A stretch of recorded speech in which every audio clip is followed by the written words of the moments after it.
ఉద్యోగం కోసం చూస్తున్నారా? ఓం శక్తి ప్రైవేట్ లిమిటెడ్ కంపెనీలో మార్కెటింగ్ జాబ్స్ 20,000 నుంచి 30,000 వరకు జీతం ఉంటుంది. సంప్రదించండి.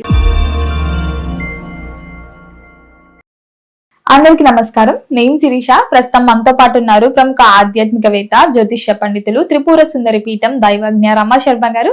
గురుగారితో మాట్లాడదాం. అంతకంటే ముందు ఇలాంటి ఆధ్యాత్మిక పరమైన విషయాలు తెలుసుకోవడానికి ఇప్పుడే మన ఛానల్ ని సబ్స్క్రైబ్ చేసుకోండి. నమస్కారం గురుగారు. గురుగారు, శ్రావణ శనివారాలు, విశేషంగా శనివారాలు మనము నార్మల్ గా శనివారం వచ్చినా వెంకటేశ్వర స్వామి భక్తులు విపరీతంగా దేవుడు కనిపించేలా శనివారం దండం పెడతావు చూస్తాను నేను కూడా. అయితే మరి ఇప్పుడు శ్రావణ శనివారాలు పూజా విధానం ఏంటి, అసలు ఎవరు చేసుకునే వాళ్ళకి నియమాలు ఏమైనా ఉంటాయా, ఈ రోజును ఎలా వినియోగించుకోవచ్చు అంటారు? ఒకసారి దాని గురించి. శ్రీ గురుభ్యో నమః. శ్రీ మహాగణాధిపతే నమః. గురు బ్రహ్మ గురు విష్ణు గురుదేవో మహేశ్వరః. గురు సాక్షాత్ పరబ్రహ్మ తస్మై శ్రీ గురవే నమః. హరిసహ గోత్రోత్పన్నం హరిభక్తిపరాయణం శంకర గురువరేంద్ర చరణం శరణం ప్రపద్యే. శ్రీ మహద్భ్యో గురుభ్యో నమః. అరుణాం కరుణాతరంగితాక్షీం ధృతపాశాంకుశ పుష్పవానచాపాం అనిమాద్విరయూవృతాం అయోకైః అహమిత్యేవ విభావయేద్భవానీం. ఓం శ్రీమాత్రే నమః. శ్రావణ మాసంలో శనివారం కూడా ఒక ముఖ్యమైనటువంటిది. ఈ శనివారం నాడు వెంకటేశ్వర వ్రతం అని చెప్పి చేసుకుంటారు. వెంకటేశ్వర స్వామి సప్త శనివారాలు అంటుంటారు కదా, సప్త శనివారాల వ్రతం అని కూడా. అది వేరు. సప్త శనివారాల వ్రతం వేరు. శ్రావణ మాసంలో శనివారం నాడు వెంకటేశ్వర స్వామి వ్రతం చేసుకోవడం వేరు. ఇది ఈ వ్రతము శ్రావణ మాసంలో శనివారం నాడు చేసుకోవాలి. కలవు వెంకటనాయక అని చెప్పి కలియుగంలో మన ప్రత్యక్ష దైవం వెంకటేశ్వరుడే. అయితే వెంకటేశ్వరుడు కలియుగంలో పుట్టలేదు, కృతయుగం కంటే కూడా సృష్టి నుంచి ఉన్నాడు. సృష్టి నుంచి వెంకటేశ్వరుడు ఉన్నాడు. ఎందుకంటే రామాయణంలో కూడా త్రేతాయుగంలో రాముల వారు కూడా వెంకటేశ్వర స్వామి పూజ చేశాడని చెప్పి ఉన్నది. అంతకంటే ముందు నుంచే వెంకటేశ్వర స్వామి ఉన్నాడు కాబట్టి అప్పుడు మామూలుగా ఉన్నాడు. ఆ తర్వాత అర్చామూర్తిగా ఇప్పుడు మనకు కనబడుతున్నాడు. మనందరినీ కాపాడుతున్నాడు, ప్రపంచాన్నంతా కూడా కాపాడుతున్నాడు మహానుభావుడు. శనివారం నాడు, శ్రావణ మాసంలో శనివారం నాడు ప్రొద్దున్నే భర్త కానీ భార్య కానీ ఎవరైనా సరే, సామాన్యంగా ఆడవాళ్ళు ఎక్కువ చేస్తుంటారు ఈ పూజ కూడా, పక్కన ఉన్న ఇళ్ళకి వెళ్ళి ఇన్ని బియ్యం భిక్ష తెచ్చుకోవాలి. మధుకరి అంటారు. ఎన్ని ఇల్లు అలా నీకు తలా పిడికలు ఒక 3 ఇండ్లో 5 ఇండ్లో తిరిగి వాళ్ళు పెట్టినటువంటి బియ్యం, పిడికడి బియ్యం తెచ్చుకోవాలి. దాన్ని ఇంట్లో బియ్యం ఉంటాయి, సంచుల కొద్ది బియ్యం ఉన్నాయి, అయినప్పటికైనా కొన్నిటికి భిక్ష ప్రధానం. భిక్ష ప్రధానమైనటువంటిది. ఇప్పుడు దత్త దీక్ష చేస్తాం. దత్తాత్రేయ స్వామి యొక్క దీక్షలో కొంతకాలం ఉంటుంటాము, చేస్తాం. అప్పుడు ఇంట్లో విన్న బియ్యం వండుకోం.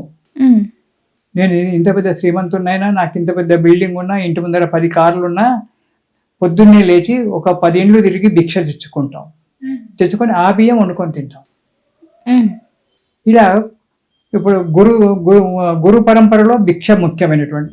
అలాగే వెంకటేశ్వర స్వామికి శ్రావణ మాసంలో చేసేటువంటి యొక్క వ్రతానికి ఉదయమే లేచి ఆ పక్క ఇండ్లలో భవతి భిక్షాందేహి అంటే ఆమె ఇన్ని బియ్యం పెడుతుంది. ఆ బియ్యం తెచ్చుకొని స్నానం చేసి ఆ బియ్యాన్ని నానబెట్టాలి. స్నానం చేయకముందే భిక్షాటనకి వెళ్ళాలా?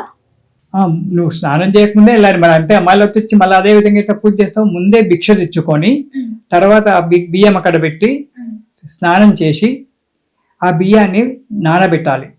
నానబెట్టి బాగా నానిన తర్వాత దాన్ని దంచడము, విసురాయిలో వేసి విసరడము. ఈనాడు మిక్సీలు ఉన్నాయి, మిక్సీలో వేసి దాన్ని మెత్తగా పిండి చేసి వాటిని 2 జ్యోతులుగా చేయాలి.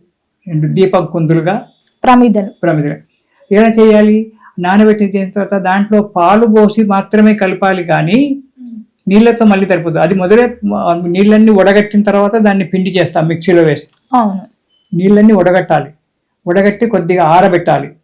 బియ్యాన్ని నానిన బియ్యాన్ని ఉడగట్టేసి కొద్దిగా ఆరబెట్టేస్తే అవి పొడి అవుతాయి. అప్పుడు మిక్సీలో వేసి లేదా దంచి తిరగల్లో వేసి తింపి, అది మాకు ఎలా వీలుంటే అలా వేసి దాన్ని పొడి చేసి ఆ పొడిలో ఇంత చక్కెర, బియ్యం పిండిలో ఇంత చక్కెర, ఇలాచీలు ఇవన్నీ వేసి, సుగంధ ద్రవ్య ఇలాచీలు వేసి దాన్ని బాగా పాలతో తడిపి ఆ పిండిని 2 జ్యోతుల్లాగా మన దీపకుందుల్లాగా చేయాలి. చేసి అందులో పువ్వొత్తులు పెట్టి దాని నిండా ఆవు నెయ్యి పొయ్యాలి. ఆ దీపకుందులలో పోసి అవి ఇంతనే చేసుకో, ఇంత పెద్దగానే చేసుకో. ఇంట్లో చాలా మంది అనుకో, పెద్దగా చేసి అందరికి ప్రసాదం వస్తుంది, చిన్నగా చేస్తే ఒక దానికే తింటావు. అది ఆ దీప కుందుల్ని మళ్ళీ తినాలా, మళ్ళీ మనం ప్రసాదంగా తీసుకుంటాం. అయితే ఆ దీప కుందులు 2 పెట్టి వాటిలలో 2 ఒకటేమో వెంకటేశ్వర స్వామి, ఒకటేమో అలివేలు మంగమ్మ. ఇద్దరు, పద్మావతి అనుకో, లక్ష్మీ అనుకో, అలివేలు మంగమ్మ అనుకో. ఆయన భార్యలలో ఒక ఆమె పట్టపురాణి. 2 పెట్టి అందులో నెయ్యి పోసి ఉంటే వెంకటేశ్వర స్వామి పటం పెట్టుకోవచ్చు. లేదు లేదా గోడకు ఇంత గంధం రాసి దాని మీద నామాలుగా పూజ చేసి దాన్ని వెంకటేశ్వర స్వామిగా భావించి పూజ చేసుకొని ఈ దీపాలు వెలిగించాలి. కొంత పూజ అయిన తర్వాత దీపారాధన కృత్వా అన్నప్పుడు ఈ దీపాలు వెలిగించాలి. దీపాలు వెలిగించి ఆ వెంకటేశ్వర స్వామికి అష్టోత్తర నామాలతో కానీ సహస్రనామాలతో కానీ పూజ చేసుకొని, వెంకటేశ్వర స్వామి చరిత్ర పుస్తకం దొరుకుతుంది. ఆయన ఎట్లా ఆవిర్భవించాడు, ఎట్లా అయింది, తిరుపతిలో ఎలా ఉన్నాడు, ఆయన భార్యలు ఎవరు, చిన్న చరిత్ర, చిన్న పెద్ద చరిత్రని, చిన్న చరిత్ర పుస్తకాలు తెచ్చుకొని ఆ వెంకటేశ్వర స్వామి చరిత్ర చదువుకొని ఆ మన స్తోత్రాలు, వెంకటేశ్వర స్వామి స్తోత్రాలు లేదా విష్ణుమూర్తి స్తోత్రాలు చదువుకుంటూ ఉండాలి. ఇంతలో దీపాలు కొండెక్కినట్టయితే కొండెక్కిన తర్వాత వాటిని నమస్కారం చేసుకొని, ఆరతి నమస్కారం ఇవన్నీ అయిన తర్వాత కొండెక్కినాక మనం భోంచేయకూడదు, వాటిని కదిలించకూడదు. దీపాలు కొండెక్కిన తర్వాత ఆ దేవుడికి నమస్కారం చేసి అదే జ్యోతి, ఈ జ్యోతిలో నుంచి ఇంత పిండి, ఆ జ్యోతి ఇంత పిండి తీసుకొని అదే ప్రసాదంగా అందరికి పెట్టాలి. ఈ విధంగా వెంకటేశ్వర స్వామి వ్రతం చేసుకోవాలి. ప్రతి శనివారం, శ్రావణ మాసంలో ఎన్ని శనివారాలు వస్తే అన్ని శనివారాలు. ఇలా కాకుండా ప్రతి శనివారము ఏ మాసంలో అయినా సంవత్సరం పొడుగుతా ఏ శనివారం అయినా వెంకటేశ్వర స్వామి వ్రతం చేసుకోవచ్చు. దానికి భిక్షాటనం చేయాలని లేదు. ఒక్క శ్రావణ మాసంలోని మాత్రమే భిక్షాటనం చేసి ఈ విధంగా జ్యోతులు చేసి చేసుకోవాలి. ప్రతి శనివారం ఏ మాసంలో అయినా ప్రతి శనివారం చేసుకునేటువంటి దానికి జ్యోతులు అవసరం లేదు. మామూలుగా నెయ్యి దీపం పెట్టి వెంకటేశ్వర స్వామి వ్రతం చదువుకొని, వ్రతము ఆయన కొందరు వెంకటేశ్వర స్వామి కళ్యాణం అని చెప్పి చదువుకుంటారు, కొందరు వెంకటేశ్వర స్వామి యొక్క లీలలు చదువుకుంటారు, వాళ్ళ స్తోత్రాలు చదువుకుంటారు. మన ఇష్టం. వెంకటేశ్వర స్వామిది భగవంతునిది ఏ నామమైనా తలుచుకున్నా ఫలితం ఒకటే. కాబట్టి ఈ శ్రావణ మాసంలో మాత్రం ఉదయమే లేచి, శనివారం ఉదయమే లేచి భిక్షాటన చేసి ఆ భిక్షను తెచ్చుకున్న వాటితోటే జ్యోతులను చేసి నెయ్యి వేసి వెలిగించి అవి కూడా కొండెక్కేంత వరకు మాత్రం భోజనం చేయకూడదు, వాటిని ముట్టకూడదు. దీపం ముట్టకూడదు. అవి అలాగే ఉంటే మనం నామస్మరణ చేసుకుంటూ దూరంగా కూర్చోవడం. కానీ కడుపులో ఆకలితుంది, ఎప్పుడు కొండెక్కుతుందిరా దేవుడా దీపము, వెంకటేశ్వర స్వామి ఎప్పుడు కొండెక్కుతావయ్యా తిరుపతికి, తిరుమలకు అని చెప్పి అనుకోకుండా నామస్మరణ చేసుకుంటాలి. చిన్నవి చేస్తేనేమో కొందరితో కొండెక్కుతాయి, నెయ్యి కొద్దిగా వేస్తే ఇది అదే ప్రసాదం గనక తీసుకున్నట్టయితే ఆ వెంకటేశ్వర స్వామి యొక్క అనుగ్రహం వల్ల సుఖము, సంపదలు ఆయన దగ్గర లేనటువంటిది లేదు, ఆయన ఇవ్వనటువంటిది వరము లేదు, ఆయన దగ్గర లేనటువంటిది లేదు. అన్నీ ఇస్తాడు, అన్నీ ఇస్తాడు. కానీ మామేకం శరణం వ్రజ, నన్ను శరణు పొందండిరా, నన్ను శరణు పొందినప్పుడే నీకు ఇవ్విస్తాను. కానీ నన్ను శరణు పొందకుండా బాహ్యంగా అందరికీ కనబడేటట్టుగా పెద్దగా చేసుకోవాలి, చేసుకుంటేనే అవుతుంది, నేను ఈ విధంగా చేశాను. ఏ కార్యక్రమం చేసినా పక్కింటి వారితో భోజనాలక కూర్చొని నేను ఇంత పెద్దగా చేశాను, ఇంత పెద్ద పందిరి చెప్పుకోకూడదు. భగవంతుడు నీకు కల్పించాడు, నువ్వు చేసుకో. ఒకరిని చిన్నతనం చెయ్యకు. వాళ్ళకి లేదు, వాళ్ళు చిన్నగా చేసుకున్నారు. వాళ్ళ మనసులో ఒక ఆలోచన రావద్దు, అయ్యో ఆమె అంత పెద్దగా చేసుకుంది నేను చేసుకోలేకపోయానే ఒక బాధ వాళ్ళ మనసు కదలదు. నువ్వు చేసుకున్నావు, నీకున్నది కాబట్టి నువ్వు చేసుకున్నావు. లేదు కాబట్టి వాళ్ళు ఒక దీపం పెట్టుకున్నారు. నెయ్యి దీపం పెట్టడానికి వాళ్ళకి వీల్లేదు కాబట్టి నూనె దీపం పెట్టుకున్నారు.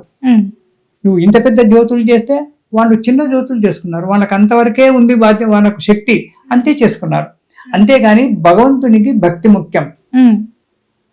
భగవంతుణ్ణి శరణు వేయడంలోనే ఉంది. శరణాగత త్రాణుడు. శరణు ఎంత మనం శరణు అయితే అల వైకుంఠపురంబులో నగరిలో ఆమూల సౌదంబు దాపల శృంగార వనాంతర రసేందు ప్రాంతోపల శ్యామల, ఎక్కడో వైకుంఠంలో ఉండబడేటువంటి ఒక వెంకటేశ్వర స్వామి నువ్వు భక్తితో చేస్తే నీ ఇంటికి కదులుకుంటూ వస్తాడు. గజేంద్రునికి రాలేదా? ప్రహ్లాదునికి రాలేదా? వచ్చారు. అలాగే ఆ భక్తి మనలో ఉద్భవించుకోవాలి.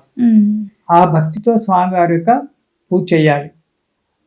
చేతులారంగా శివుని పూజింపడేని, నోరు నొవ్వంగా హరికీర్తినుడు అడేని, కలగనేటికి తల్లుల కడుపు చేయటం అంటాడు పోతనామాస్యుడు. నోరు నొచ్చే వరకు హరినామస్మరణ చెయ్యాలి. చేతులు అలసిపోయేంత వరకు పూలతో పూజ చేస్తుండాలి. పూలు తీసి మొఖాన కొట్టడం కాదు. ఆ బోనాల పండుగ చూస్తుంటాం. ఆ చేస్తే అమ్మవారి మీద కుంకుమ ఇట్లా ఇలా పోస్తారు ముఖం మీద. అమ్మవారికి కళ్ళు మండవా? నీ కళ్ళు కుంకుమ పడితే నీకు మండదా? మరి అమ్మవారికి కూడా మరి కళ్ళు ఉన్నాయి కదా, ఆమె కళ్ళు పడతాయి కదా. పాదాల మీద చిటికడు కుంకుమ వేసి దండం పెట్టుకుంటే అమ్మ కరుణిస్తుంది కదా. ఈ భావన యద్భావం తద్భవతి అంటాడు. ఏ భావనతో నీవు పూజ చేసుకుంటావో ఆ భావననే నీకు సిద్ధిస్తుంది. భర్తను తిట్టుకుంటూ, అత్తమామలను తిట్టుకుంటూ, కొడుకులను కోడలను తిట్టుకుంటూ పూజ చేయడానికి రాదు, లాభం లేదు. ఏమే పాలు దెమ్మట తీసుకురాలేదు, సగం పూజ చేసి అమ్మాయిని పాలు దెమ్మంది, పాలు తీసుకురాలేదు, పాలు తీసుకురా అమ్మాయిని కోపడితే లాభం లేదు. ఓపికతో ఉండు, శ్రద్ధగా పూజ చెయ్యి. ఆ యొక్క భావన వెంకటేశ్వర స్వామి నిలువెత్తు విగ్రహం నీ మనసులో ముద్రించుకో. ఆ వెంకటేశ్వర స్వామిని చూసుకో. ఆ వెంకటేశ్వర స్వామి ఇస్తాడు. అందుకే శ్రావణ మాసంలో భిక్షార్థి అయి భిక్షం తీసుకొచ్చి మాత్రమే పూజ చెయ్యాలి. తక్కిన సంవత్సరం పొడుగుతా ఏ శనివారం నాడు ఈ మధుకరి భిక్షం ఎత్తవలసిన అవసరం లేదు, జ్యోతులు చేయవలసిన అవసరం లేదు. మామూలు దీపాలను తీసుకొని వెంకటేశ్వర స్వామి స్తోత్రాలు కానీ, వెంకటేశ్వర స్వామి చరిత్ర కానీ, వెంకటేశ్వర స్వామి కళ్యాణ చరిత్ర కానీ ఇలా ఎన్నో ఉన్నాయి. ఇంతలా గ్రంథం ఉంది. స్కంద పురాణంలో ఇంత పెద్దగా చెప్పాడు, బ్రహ్మాండ పురాణంలో చెప్పాడు వెంకటేశ్వర. అది చదువుకుంటే చాలు. చేసుకొని ఆ వెంకటేశ్వర స్వామి యొక్క అనుగ్రహాన్ని పొంది సుఖంగా సంతోషంగా జీవితం గడుపుదాం. ఇది శుభం. గురుగారు, మొత్తం మీద ఒక చక్కటి విశేషాన్ని గురించి మాకు తెలియజేసినందుకు ధన్యవాదాలు. సంతోషం తల్లి, శుభం.